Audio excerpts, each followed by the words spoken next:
Welcome back. I'm Gary Parr. And I'm Arlene Cohen.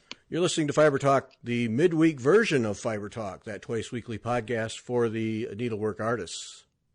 Okay, Yes. so we're artists. We're not stabbing this week. No, not today. Not Okay. today. Haven't had.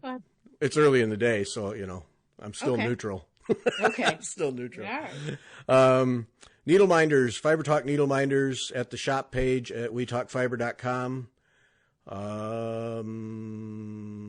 Let's see. Oh, yes, and watch Instagram. Vaughn and I doing Friday live shows here. Going to try and do them every week. I don't know how that'll work out, but we're going to try.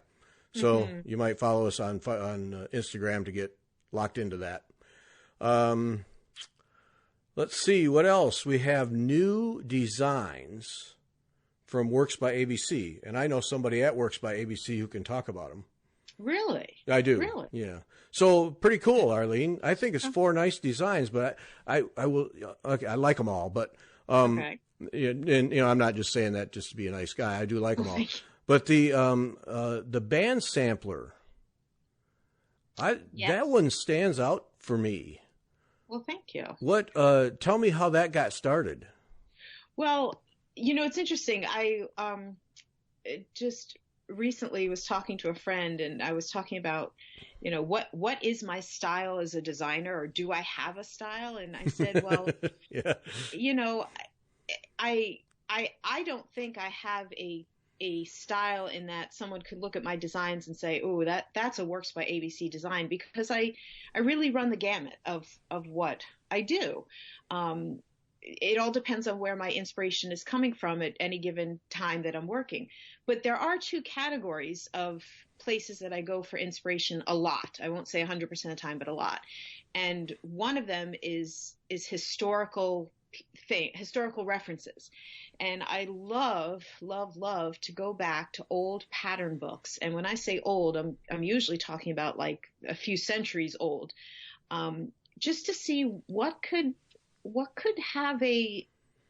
deserves a modern take. I don't want to say a modern reproduction, because it's not the same as taking a sampler and reproducing a sampler. But what's something that was literally published, in this case, 4 centuries ago, and deserves a new look? So this band sampler is falls under that category, and there are some of my other patterns that are like this as well. I was looking at pattern books, and many of these are available online, public domain availability. If you search around in the right places, you can find some of these wonderful old books that have, thanks to the internet, been put out there for people to enjoy. These old books that are in various collections of museums and libraries. Right. And you find these things. And what were they originally published for? Well, as much as I understand, they would never, as I understand it, be stitched in the way that I put it together. The band sampler that I created, the individual bands might have been stitched on, let's say, a cuff on a shirt, or on the edging of a linen tablecloth, or on a window treatment or some kind. Like individual bands might have been used. I don't know whether those bands would have been strung together in a band sampler as we think of today. But as I was looking at one particular book, this is from 1604, that had a number of bands, many more than I used in the band sampler that I put together for this pattern, I realized that it translates so well to the band samplers that are, in some respects, quite popular with stitchers nowadays. And it would be a neat thing to reproduce that, or recreate it might be a better word. What you can find in a book from over 400 years ago, but with a modern take on it.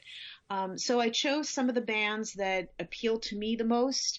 I didn't want to make a large one. I think there are plenty of my Works by ABC designs are fairly large, and I'm looking to just have a nice variety in my design portfolio. So Yep. to have a few smaller designs isn't a bad idea. So this band sampler, is the stitch count is 63 by 128. So it's certainly not that large by any means. And the bands just are ones that I pulled. The color scheme, it involves using 2 colors. And I also took advantage of, when I was stitching it, I wanted to try something different. And what I chose, which a person stitching it certainly doesn't. And I wrote this very clearly, as I do with most of my designs. I really encourage stitchers to use whatever thread and fabric they love. I stitched it using one of the color variations threads from DMC.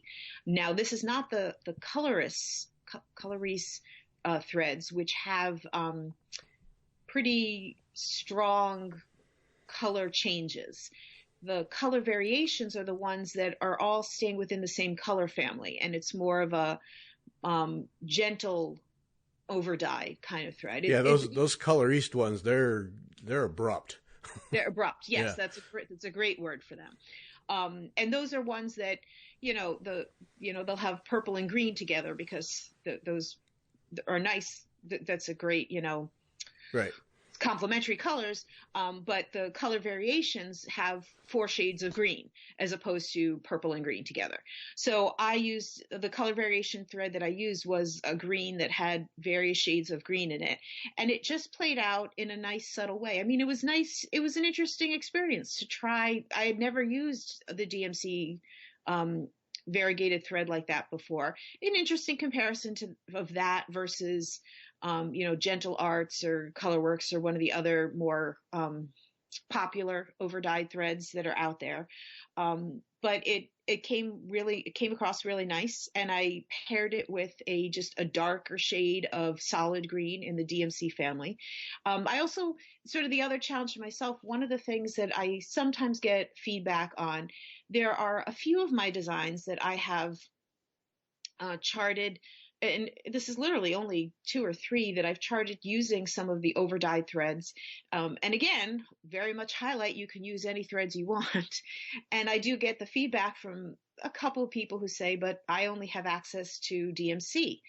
And my response is, well, please do go ahead and use the DMC, either the DMC conversions, which are only approximate, or use any colors that you want.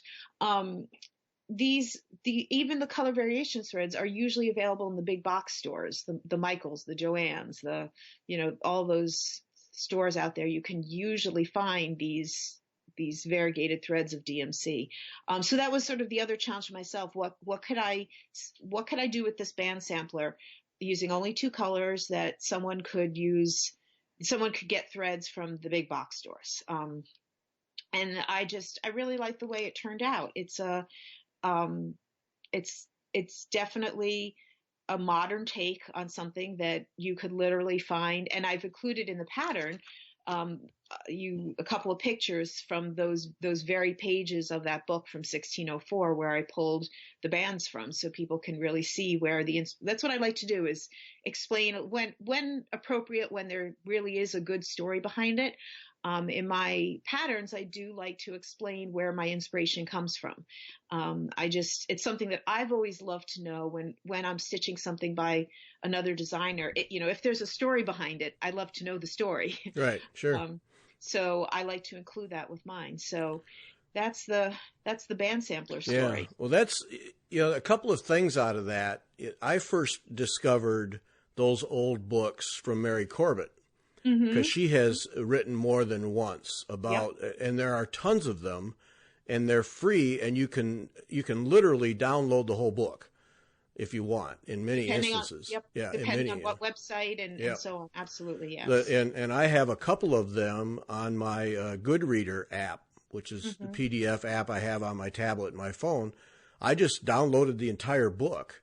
And there's all kinds of those things, and exactly. And then you take those and assemble them and put a little modern spin to them, and you have something, and you didn't have to be an artist to create them.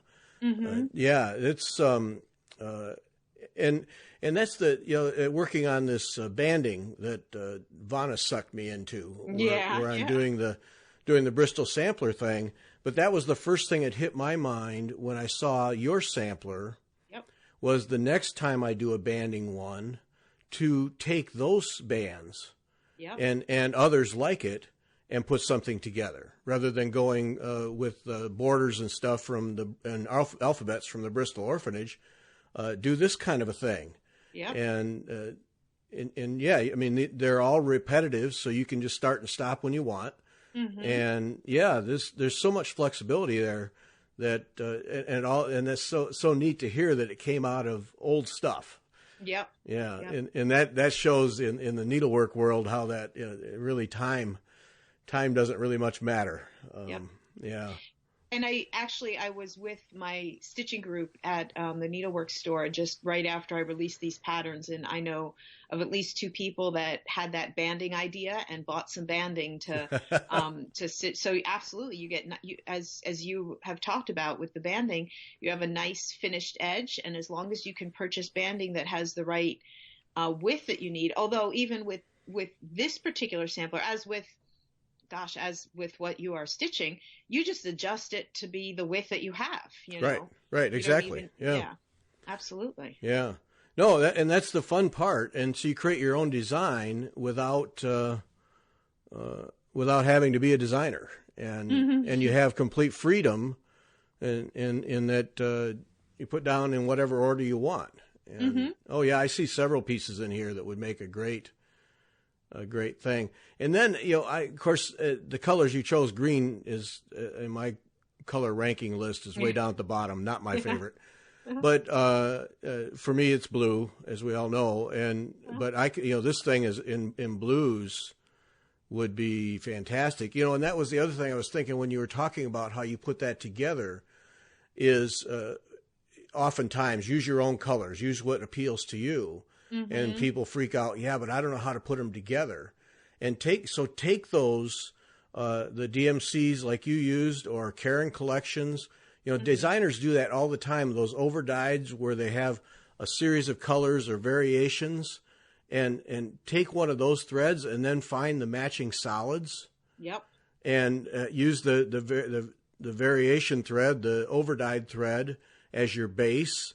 And then use those solid colors as your accent, throw in a white or something, and you've got your own color scheme without having to be an expert. Absolutely. Yeah. Absolutely.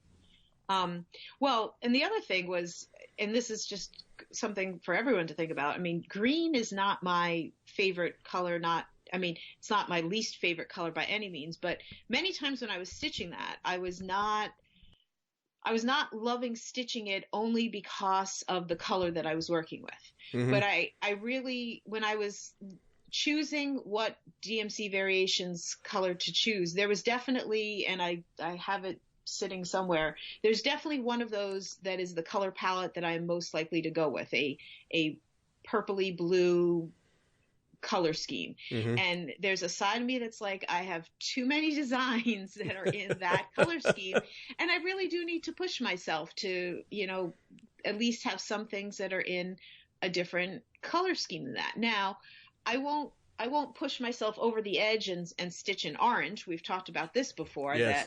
That there's some color schemes, some colors that would just make me plain out miserable to stitch in. Yeah, it cracks me up because orange for you, yellow for Debbie Rowley. Yeah. Yep. Yuck. So, but it's just there. It's just something. It's an interesting thing how your choice of color in stitching can really affect and make you think about your enjoyment of the stitching that you're doing. Right. But that's an interesting thing for you as a designer, in that you're like the rest of us, you have a favorite color or color range, but then you have an audience that doesn't necessarily agree with that. Absolutely. So you kind of have to force yourself to get out of your little comfort zone, don't you? Yes, exactly. I've been thinking about this. I can't say I'm succeeding completely, but I think about this every time I'm starting a new. I shouldn't say every time I'm starting a new design. Every time I'm making decisions about stitching a new model, and I have to decide on fabric and thread.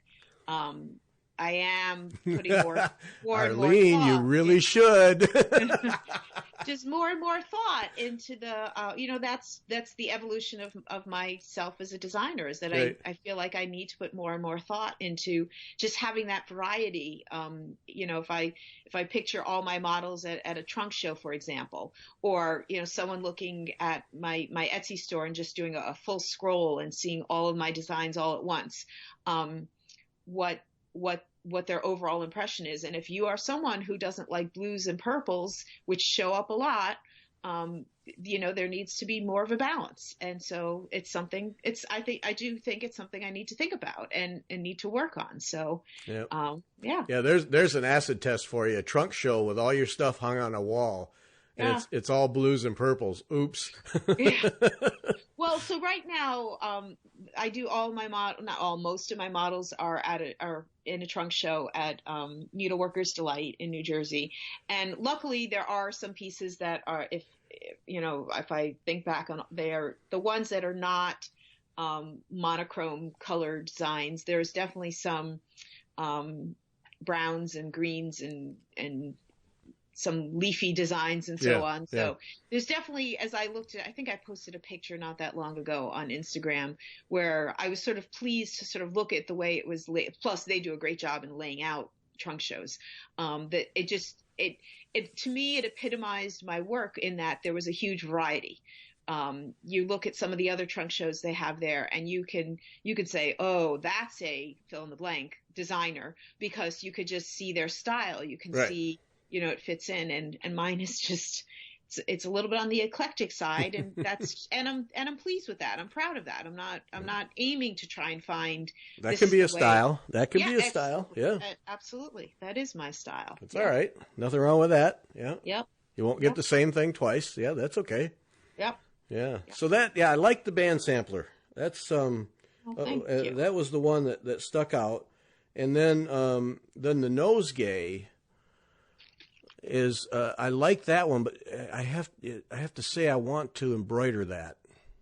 Well, that's the other thing that people can think about, because when I saw that, I thought that needed to be surface embroidered. Mm-hmm.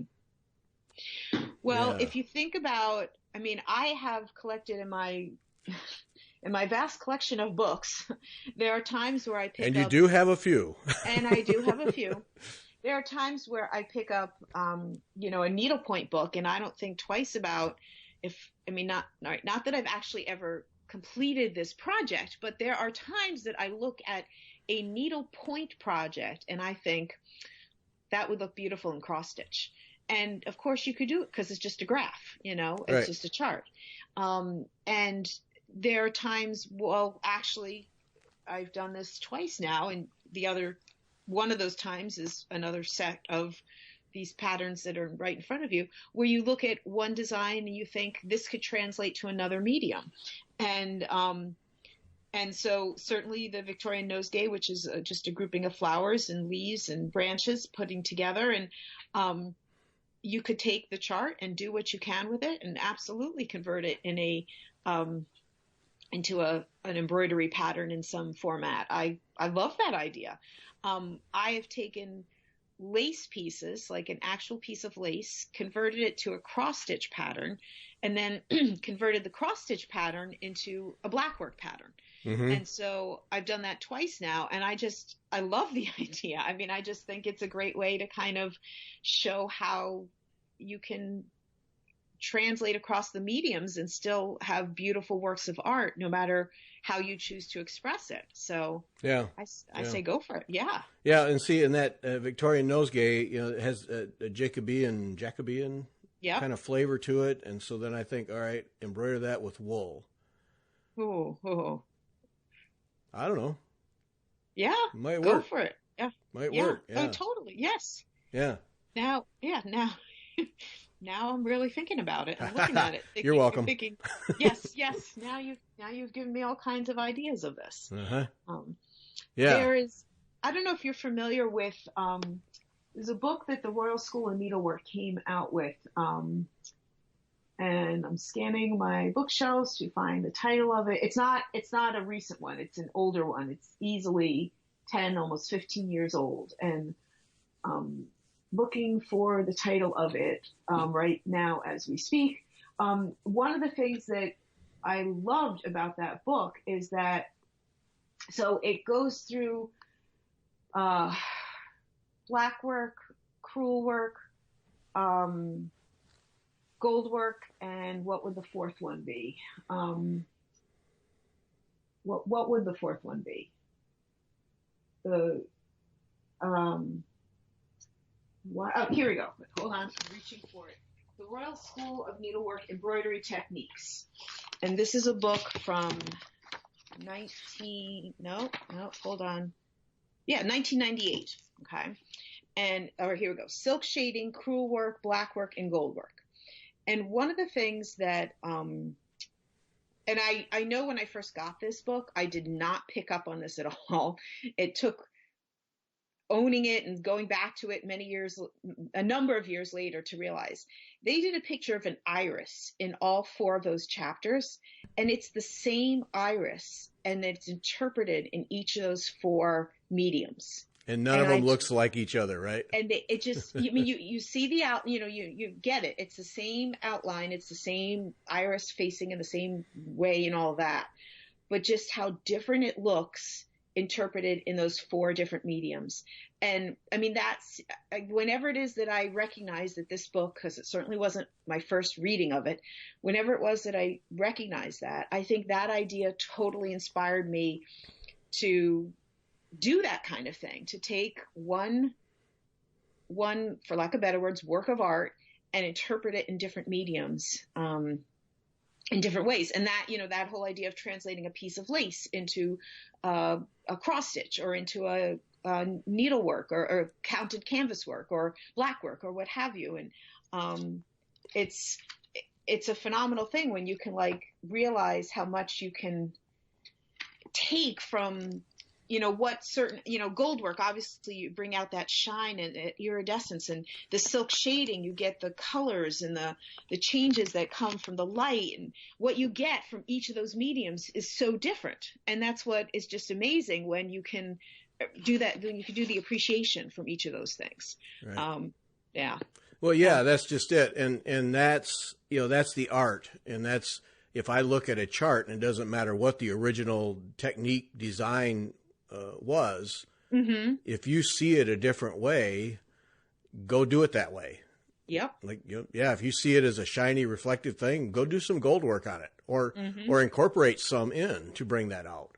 Mm-hmm. Maybe just a little bit. Give yourself a little exposure to something new. Mm-hmm. Yeah, without getting yourself into a big old project. And there's that's so true. And that's, I think we talk about people who, of course, we all like to just get a design and stitch it the way it was designed. I mean, we all like to do that. Mm-hmm. But then when you have those moments where, I really would like to do this with it, then go do it. It's yours. There's no contract with you and the designer to do it exactly as she designed it. Mm-hmm. Go do what you want. It's your piece. Yeah. And if you want to leave a part out, I mean, I have told the time and time again that Curdy Biggs one that you did where you left parts out, mm-hmm. What you accomplished with that one still sticks with me, mm-hmm. because I just thought you really brought a whole different dimension to that design. And Curdy's designs are very full, mm-hmm. and beautiful in their own right. But then what you did to it gave it a whole different perspective and feel. And that was just simply leaving things out. Mm-hmm. And I have always thought that was just an excellent example of making a piece your own, mm-hmm. is, leave some stuff out. It's okay. Yeah. Yeah. Yep. Absolutely. Yep. So, yeah. But, so that was, good. And then the pomegranate lace. Yes. Now you did that in what, cross stitch and then black work. Black work, yes. And and that is truly, it was a piece of lace that I acquired and just thought it was a beautiful design. And when you have something of beauty, sometimes you want to reproduce it in some way. And I converted it to cross stitch and then converted it to black work. And I decided I wanted to stitch the black work version of it. And I I just love doing it. Now, this I chose to stitch using black thread, but the reminder that you do not need to be stitching black work in black thread. And it was not by any means reversible black work. So if you were to look at the back of my piece, it is by no means reversible. I also had the interesting experience, and this, I think back, and this was a conversation you and I had here on Fiber Talk about different types of threads. Well, it originated, we were talking about different types of needles, but then it evolved into different types of everything, and how can you really test yourself? And I told the story on my FlossTube as well, that I started stitching that blackwork piece using a skein of Anchor black. I have heard enough people talk about the supposed superiority of Anchor black versus DMC black. I had that skein tested a little bit myself. I had that skein because I had it as part of the Try Me table at the New Jersey FlossTube retreat this past summer, where some people were able to, well, everyone had the opportunity to test a few stitches, stitch some of thread A, stitch some of thread B, which one do you think provides better coverage, and then open the envelope and discover which one was DMC, which one was Anchor. Did you notice the difference? That real blind test. So I decided to stitch it in Anchor black, and it was fine and lovely, and I was very pleased. As I was stitching along, as I was getting to the border, I realized there was no way I was going to have enough thread in the border. Enough thread to finish the border. And just in the timing of it, I was not going to be able to get up to my LNS, which was the only place to get Anchor black, and I wasn't going to order it. And I wanted to get the project finished. I didn't want to wait a couple weeks till I could get up there. And what did I do? I went and pulled out my DMC black. And I thought, well, let me put in one thread length of DMC, one thread length of Anchor. Let me do a couple rounds of that and see if I could tell a difference. Mm-hmm. The truth was, I could not tell a difference. And I'm looking under a magnifier. Okay. And there were even points where I was very careful to make sure I was alternating between, all right, this one's a thread length of DMC, next one's going to be a thread length of Anchor. I'd have them laid out, so I would know what the next one. And there'd be times where I'd look under the magnifier and I would say, oh, this one looks a little plumper. This must be the Anchor. Nope, it was the DMC, or something like that. Uh-huh. And as anyone looks at this, and again, even under the magnifier, I really don't think you can tell the difference that parts of the border are alternating between two different types of thread. Now, it would be interesting, I will fully admit this, if I had run into that same situation and I was cross-stitching instead of blackwork is in effect back-stitching. Would there be a more obvious difference? I couldn't tell you unless I actually experienced that. Right. But that's interesting. So yep. So you can't tell. Yep. I with the blackwork, I can't tell. I think the overall effect, I love the way it looks. It's a beautiful piece. I'm going to get it, do a circular frame on it, and it'll be a great model to have. Again, I get very inspired by a lot of lace that is out there. Not every single piece of lace is easily or interestingly enough to translate into needlework. Right. But it's another, besides historical sources, it's another direction that I'm often looking at is lace and what inspiration that can go. There's a lot of stitchers out there that love geometric, symmetrical designs, floral pieces, not well, yes, there's some who like flowers in a pot kind of thing, but just symmetrical designs that have floral elements to them. And that's very much what a lot of pieces of lace have. So that's where some of my designing inspiration comes from as well. Yeah. Yeah. Well, and that particular piece also is illustrative of the power of overdyed ground cloth. Yes. Because you have you did a black work piece in black, but then it gives it a different life because of the ground cloth you chose. Mm-hmm. Mm-hmm. Yeah. Absolutely. Yeah, Yeah. and of course we all know there are just hundreds and hundreds of variations of colors of linens and Aida cloth these days, all colors, swirls and twirls and all kinds of things that you can do a single color design, or any design in a single color, and then put a different spin on it just by having a ground cloth that's different. Absolutely. Yeah. Absolutely. So many, that's just it. There's so many variations that we can work into just basic stitching and make them our own and make them stand out in a different way. That yeah. That's a good one. Yeah. Well, thank you. That's a good one. Yep. Thank you. So nice stuff. Nice stuff. Yeah, that was, we were talking a little bit about there, I don't know if it was before or just in this, I forget, but about stretching our stitching. Yeah. And because that's been very much on my mind with this Queen sampler. I wonder why. It's definitely stretching my stitching. But I mean, in a good way. I mean, I think you should. I think you should always try and test the limits a little bit. And that is testing my limits in more ways than one. But I look back at that so far, and what I'm probably about a third of the way through the thing, and I look at it and I think, boy, a lot of energy and effort into this small amount. But then if I step back and think, yeah, but look what I've learned. I'd never done anything reversibly. Several of these stitches I've never done. And so look what I have in my little arsenal now, just because of that, just that little bit. And with more to come, much more to come. Oh man. But I'd never heard of the Montenegrin stitch. And now, quite frankly, I can pretty much do it without looking at the schematic. Just go. And that's kind of scary. Of course, the sad part of that is it's because I've done it so many times that, but it's I think it's good to stretch. And I don't know if you try and do that with your stitching, or maybe you just try and do it with your design work. I think I totally agree. It's good to stretch yourself. And I think every stitcher does it, whether or not she or he realizes it. Whether they are someone who,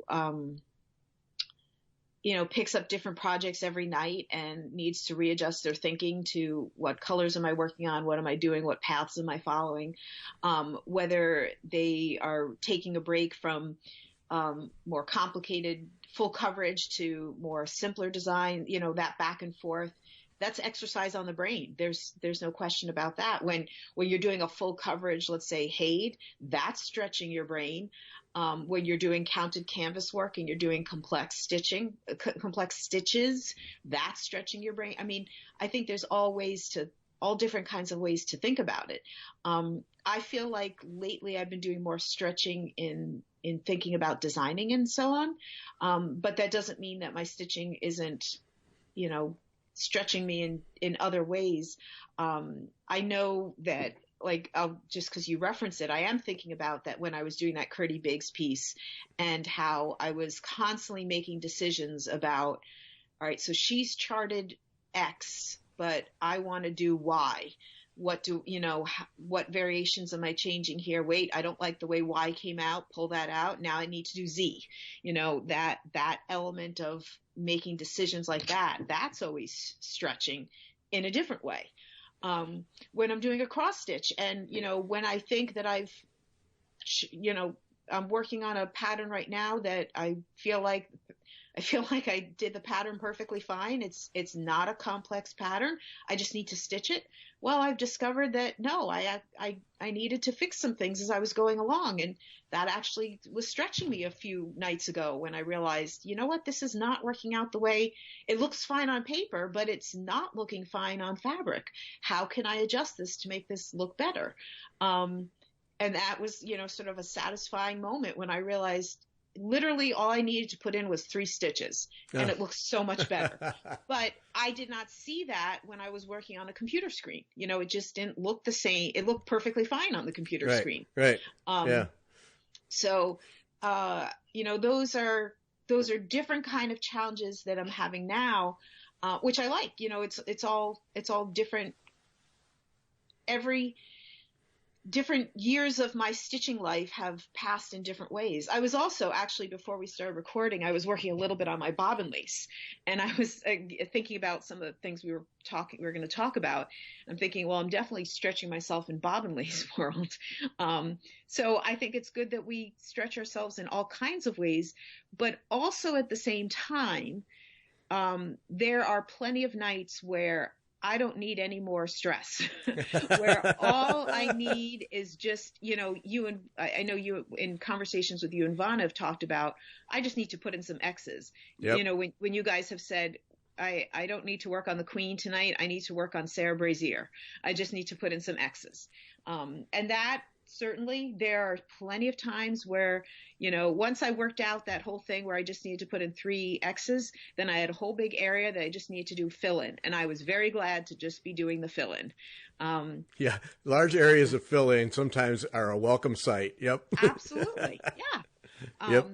So, you know, that kind of, you know, I think it's good to alternate between, and I guess this is sometimes listening to you and Vonna talk about the Queen stresses me out only because it seems like you're going from one stressful section to another. And I'm not stitching it. I don't even have the pattern. I'm just relaying what I'm feeling as I hear you guys talk, because it doesn't seem like there's a single section of that is a mental break at all.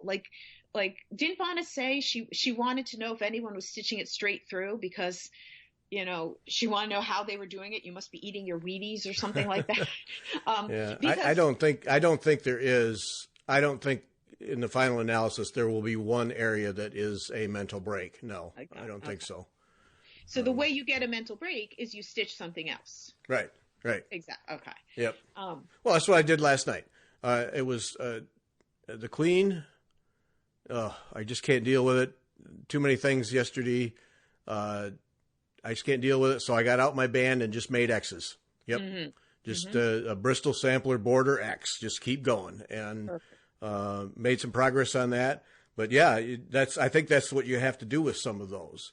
Mm-hmm. And I think sometimes I would be curious to talk to people who do HAED projects. If they end up in the same boat, you know, I cannot stand this density and all these confetti pieces. I just want to stitch a tree. Yes. Yeah. Yeah. Well, and especially the people, because there are some that are out there that stitch HAEDs exclusively, you know, like that's just a mindset that is really hard for me to comprehend. It's just so not where my brain would go. I am with you 100% on that. I'd never do it, but I so admire those people because holy smokes, that's powerful concentration is what that is. Yes. Yeah. Yes. No, but yeah, exactly. And that's what they do. And they just love doing it. Mm-hmm. And to them, it's relaxation. To me, that would just be, yeah. Those things are amazing. I saw somebody the other day finished one. It was the one, the bookshelf one, which is always one that stood out for me because I've gone to their site from time to time and just perused just to see. And holy smokes, that thing was beautiful. Yeah, you should join their Facebook group and just appreciate the pictures that float on by when people are posting progress, because there's some pretty, and I guess we should just clarify for anyone who is listening and doesn't, HAED stands for Heaven and Earth Designs, and they are just known for their full coverage, large, complex, highly detailed, beautiful designs. And, but they take time, and because they're full coverage and large, and people, it's always like collect the patterns. I mean, there was one post probably a few weeks ago at this point where someone said, all right, I'll admit it, I have, and I don't remember her number, but I want to say it was something like 50 or 60 designs. All right, what will you admit to? And people posted, and I couldn't believe some of the numbers that people were admitting of how many patterns they owned. Now, did they have plans to actually stitch all of them? I don't know. It was, there's two hobbies at work here. for a lot of stitchers, not just for HAED people. There's the stitching hobby and there's the collecting hobby. And plenty of stitchers just love to collect patterns or collect threads or collect the accoutrements that go with all of this stitching hobby, and just appreciate and just love everything that they own because of it. And that's fine. That's fine. And I think this post that was on the Heaven and Earth Facebook group was just sort of highlighting the fact that there are just some such beautiful pieces of art, because that's what they are, that there's a side that's like, man, I want to be able to reproduce that piece of art one tiny little X at a time. And yeah, you would need 100 lifetimes to be able to do that. Yeah, I would venture if you bought 3 full-sized HAED designs, that would be a lifetime of stitching. Oh, unless you were able to do it day after day after day and just pound at it. Yeah, I think there's people who've completed more than 3, but yes, I'm for me, yeah, me, sure, absolutely. I think there's also, have you heard that there are supersized ones? What? There are supersized ones. Wait a minute. Supersized beyond the giant things that are already in play. Oh, yep. My word. And I think the thread alone. The thread alone. Oh, I want to say the supersized ones are like 999 stitches going in one direction. Oh, jeez. Like that's, basically they thought, how big could we get it?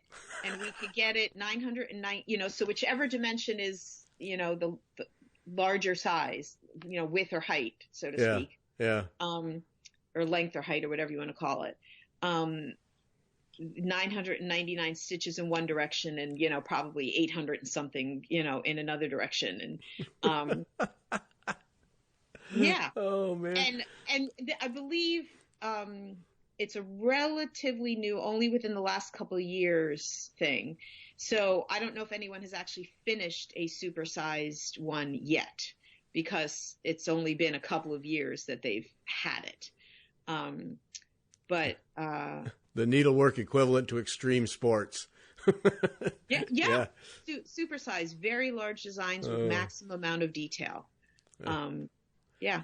One day I want to watch someone working on one of those who is doing parking, full blown parking. You need to get yourself to a retreat. Yeah. Yeah. You could see. I could see that. Huh?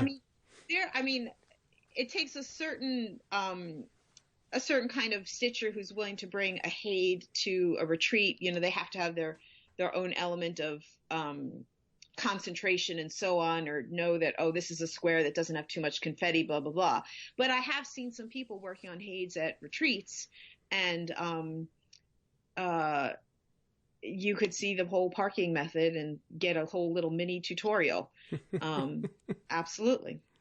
Yeah, there are two things that completely baffle me. One is parking at that level. I mean, I get parking, and I get parking using 2 or 3 or 4 threads or colors. I get that, and that's manageable. But some of those people, it's just this flood of threads hanging off the bottom, and that, and then watching you do bob and lace. And I know I said to you at the time, how do you keep track of all that? And you said it's really not all that tough, but from a person who doesn't know anything, it's sure like, how do you keep track of all those spindles with all that thread? And those two things, bob and lace is the one that someday down the road I'm going to give a try, just because I think that would be a fun challenge. Yeah. So just to give you an example, here's a supersized HAED that's 999 by 714, and it contains 234 colors. Holy smokes! That's just one example. How many skeins? I wonder how many skeins that is. Don't add them up, but I won't. I'm just trying to see. The math teacher takes over now. I got to know. But I will tell you that if you wanted to purchase this pattern, it's 118 pages. So, just in case you wanted to consider. I mean, that's just one example of right. Well, and that speaks to when you read about those people stitching them. Yeah, we talk about them like they're aliens or something, but and they'll finish a page and it's a victory. And it absolutely is a victory when there's 118 of them. Yeah. Well, yeah. I mean, that's the thing, because you will also see, and I more on floss. I mean, you get a fuller story when you're watching a FlossTube video than maybe an Instagram post. Someone who's the victory of having finished a page, and then they actually take the moment and do the math, like, yay, I finished my 3rd page. And there's only 29 more pages to go, or something like that. And then they realize, like, percentage wise, nothing.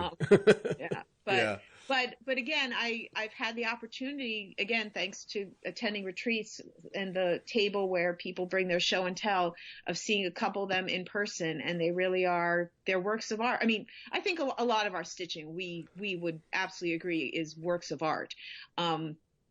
But it's a really fun level of work of art to see a heaven and earth design stitched. Right. So yeah. Yeah. Yeah. No, I have all kinds of respect for those folks. I really do. Yep. But not my cup of tea, I don't think. Well, I know it isn't, because I know I'd never finish one. So. Well, on the flip side of the supersize, so there's the regulars, there's the supersize, which, like I said, I think has only been around a few years, and there's only been very few, like maybe less than 5 people that have finished them, because they've only been around. But there are also minis, so keep that in mind. You can do a mini HAED, but again, it's what you love. You have to do with what you love, and if a full coverage HAED is not what you love, then you don't do it. Right. It's that simple. Right. Yep. Yeah. Yeah, no, and see, that's my personality. See, I'd have to do a full coverage, regular sized. Yeah, I couldn't do the mini. I'd feel like I cheated the system a little bit. I don't know. So, but then I know I'd never finish it, so just not going to touch it. No. So you're not going to go to the website and be tempted by some of the beautiful things. Oh, I've been tempted. Oh, we're way past tempted. Yeah. Oh, I've been tempted. Oh, and I can see why people collect them. Yeah. Oh, yeah, I can see that. And, but yeah, that many colors, and there's at least 2 skeins per color. I mean, not only are they works of art, but they're an investment. Even if you just do DMC, it's a lot of thread. Yeah. It's a lot of thread, but I mean, I always put it in the perspective of, I mean, all right, it's not like I go to movies that often, but if you think about how much going to a movie costs, and that's, 2, maybe 3 hours of your time and how much you've spent, let alone going to something more expensive, but just using a movie. And then you think about how much money you're willing to spend on a stitching project, even if it's DMC, and how many hours you're going to put into that. It's pennies on the hour of how much, how much you're going to get. So I could totally justify the DMC cost for, if it's something that you love, I could totally justify. Yeah. Without any question, but again, it has to be, there are times where I've seen people posting, and I absolutely admire the patience, the devotion, all of that. But it is a picture, an image of something that just has no appeal whatsoever to me. And I think, wow, you must really love, and whatever the image is, to be spending all that time stitching that, because that is not appealing to my eyes or my whatever. But, yep. So just to give you a sense, like this is a more standard size. This one is only 525 by 457. Nothing. That's nothing. That's nothing. It's nothing. So. Yeah, that's a different world, but that's the fun thing about needlework in general, is just that. Yeah, it's there's something for everyone. Absolutely. And even if it's not quite your cup of tea, you can change it and make it yours. And that's the fun part. Yep. Yeah. Well, all right. So that's I gotta see somebody doing full parking. So I'll have to go to retreat just to see that. All right. Yep. All right. I'll work on that. Mm-hmm. Put that on my list. Put it on the list. Yep. Put it on the list. Yep. Yep. We need to wrap this up. Sunday. I got to gush again about Clare Hunter. Uh-huh. Now, last Sunday, was the first of the 2 Clare Hunter shows. Okay. Where we talked about Clare Mm-hmm. and her life with embroidery and needlework and her community interaction and needlework and so on and so forth. Now, coming up this Sunday will be an entire hour about her book, Threads of Life. Excellent. And it's Threads of Life, a history of the world through the eye of a needle. And I will just say, as I said last week, this is a book that I think you need to read. Everybody needs to read. It's, I've said this so many times, it's ridiculous, but I am not a nonfiction reader, and I was going to slog my way through it because I wanted to talk to Clare intelligently about it. I got locked in, and I just raced through that whole book. It's just a tremendous book, history and the role that needlework has played in all kinds of situations, prisons, prison camps, concentration camps, suffrage efforts, just all, insane asylums, helping people do that, all kinds of ways. And she takes you through history and just does a brilliant job of weaving her own personal and current event type things in, so you're connected to the history. It's not just this plod through history and so sewed this. Well, good for them. No, she really connects it and connects you with the people. And I just think did a brilliant job. And Sunday's show, we spend a good portion of it talking about what she went through to make the book, to write the book. It started out as a master's thesis, and her advisor said, this needs to be a book. And she said, okay, and went after it. And the research and the way she constructed the book to keep it interesting, it was great talking to her about that. And then we were able to talk about some of what were highlights for me in the book. It's not a recap of the book by any means. You got to buy it and read it to get that. But just really enjoyed speaking with her, and was so glad that she was willing to give 2 hours of time to be able to do this the way I wanted to do it, because I just didn't feel like 15 minutes in an hour show was going to give that book what it needed. And, Arlene, I know, Arlene, with your orientation to history and needlework, I know you would enjoy it. Well, and the truth, I got a copy of the book from my library. Well, sort of. It's an ebook, and one of my challenges is that I don't do well in trying to read ebooks on my iPad because, frankly, I forget that I have them. No, no, that's the honest thing. When this got mentioned, whenever I went searching on, I have 2 different library systems, and one of them had it available as an ebook, and I'm like, all right, if that's my only option, I'll do it. I got it, read the first maybe chapter. I'm like, this is good. I got to get back to this. And then I admit it just hasn't, if I don't have it physically sitting in front of, that's part of it, is I don't enjoy reading on my iPad a book, number one. And number two, if I don't have it physically in front of me, I forget that I have it. So it's good that we're talking about this right now, because I'm going to do some speed reading before this Sunday show. I need to do this. Yes. Yeah, no, and it's right up your alley. You will. And then on her website, and I'll have a link for that, is several slideshows of the various needlework pieces that she talks about in the book. No pictures in the book, and you'll hear Sunday why she did that, why there are no photos, because she could have put photos in the book, but she explains why she did that. And but then you can go to her website, and they have beautiful slideshows of many of the pieces that she talks about. And I know, Arlene, you'll find inspiration there. I know you will. Okay. This is, I don't know, what do I know about needlework literature? But I really think this is just a standout piece, and awesome. And a tremendous effort by her. And then she's going to do another book. Her next book is going to deal with Mary Queen of Scots and her embroidery, which will be fascinating. Absolutely. Yeah. So she's working on that too.